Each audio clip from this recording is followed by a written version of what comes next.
ओडिशा के बालासोर में हुए ट्रेन हादसे के कारणों को लेकर कई सवाल उठ रहे हैं। सबसे बड़ा सवाल है कि आखिर यह हादसा क्यों हुआ। रेलवे की शुरुआती जांच में इलेक्ट्रॉनिक इंटरलॉकिंग सिस्टम में गड़बड़ी को हादसे की वजह बताया गया है। इस गड़बड़ी की वजह से कोरामंडल एक्सप्रेस में लाइन के बजाय लूप लाइन पर चली गई। बाद में रेलवे की तरफ से ट्रेन हादसे में लोको पायलट की गलती और प्रणाली की खराबी की संभावना से इनकार किया गया। साथ ही संभावित तोड़फोड़ और इलेक्ट्रॉनिक इंटरलॉकिंग और पॉइंट मशीन से छेड़छाड़ का संकेत करने की बात भी कही है। हालांकि सीबीआई अब इस मामले की जांच में जुटी है। ऐसे में सवाल है कि आखिर क्यों इंटरलॉकिंग सिस्टम कामयाब नहीं हो पा रहा है। बोलता हिंदुस्तान पर मैं हूं आपके साथ पिरसा शाकिर अली बेग। लीवर खींचने वाले हत्थू सिग्नल के बाद मैकेनिकल और अब ऑटोमेटिक सिग्नल तक का सफर तय करने में टेक्नोलॉजी में कई बार बदलाव आया, लेकिन ट्रेन दुर्घटनाओं पर काफी प्रभावी नियंत्रण नहीं हो पाया। ऑटोमेटिक इंटरलॉकिंग व्यवस्था लागू होते ही विदेशी कंपनियों का दखल भी बढ़ गया, सिग्नल के ठेके भी बढ़ने लगे। इसमें चीनी कंपनियां बढ़ चढ़कर हिस्सा लेने लगी और चीन में बने उपकरण इंटरलॉकिंग सिस्टम में खरे अब नहीं उतर रहे हैं।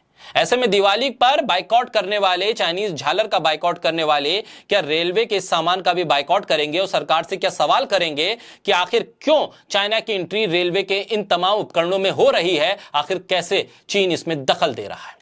विदेशी कंपनियों को परोक्ष रूप से लाभ पहुंचाने के लिए रेलवे संरक्षा आयुक्त और वरिष्ठ रेलवे अफसरों की सिफारिश और शिकायतों को अनदेखा किया गया है। सिग्नल मेंटेनर को बदलती हुई तकनीक के साथ ट्रेनिंग नहीं दी जा रही है। इंटरलॉकिंग वाली सिग्नल प्रणाली में किसी तरह की त्रुटि की संभावना नहीं रहती है। सिग्नल की कोई भी गड़बड़ी रूट रिले रूम से ठीक ही जाती है। इस दौरान ट्रेनों का संचालन बंद रहता है। अब इसी सिस्टम को इंटरलॉकिंग का काम करने वाली कंपनियों के उपकरण फेल होने पर बाईपास किया जाता है। इसी बाईपास सिस्टम को फरवरी में दक्षिण पश्चिमी रेलवे के principal chief operational manager Harishankar Verma ने पकड़ा था।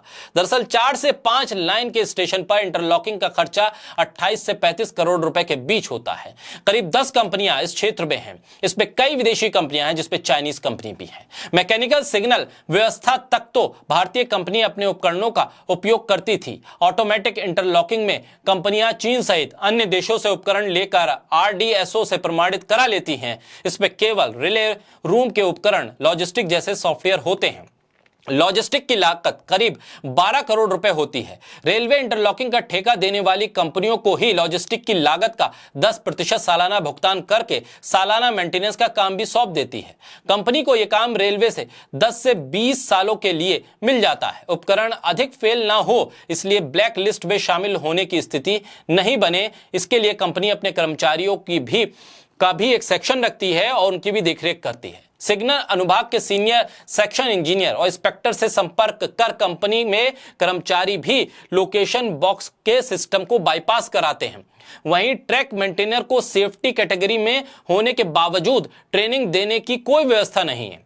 हर 3 साल में इंटरलॉकिंग की तकनीक में बदलाव होता है। ऐसे में सिग्नल की खराबी के कारण सिस्टम को बाईपास करते हुए लोकेशन बॉक्स को खोलकर पॉइंट सेट करने में उनकी चूक भी हो जाती है। इस चूक का खामियाजा हरचंदपुर में 2018 में हुए न्यू फरक्का एक्सप्रेस जैसे हादसों के तौर पर सामने आ चुका है और अब इस तरह के ओडिशा में हुए ट्रेन हादसे में भी सामने आया है। घटना की जांच में भी रेलवे संरक्षा आयुक्त ने लोकेशन बॉक्स को असुरक्षित मानते हुए उसमें डबल लॉक सिस्टम अपनाने की सिफारिश की थी। कर्मचारियों की कमी भी एक बड़ी समस्या है। ऐसे में सवाल है कि आखिर चीन का विरोध करने वाले वो तमाम राष्ट्रवादी भक्त अब क्या कहेंगे, जब पूरे की पूरे इंटरलॉकिंग सिस्टम में चीन का दखल है और चीनी उपकरण जब काम नहीं करते हैं तो इस तरह के हादसे होते हैं। ऐसे में सवाल है कि क्या दिवाली के वक्त सिर्फ चाइनीज झालर का विरोध किया जाएगा या फिर इसका भी विरोध होगा।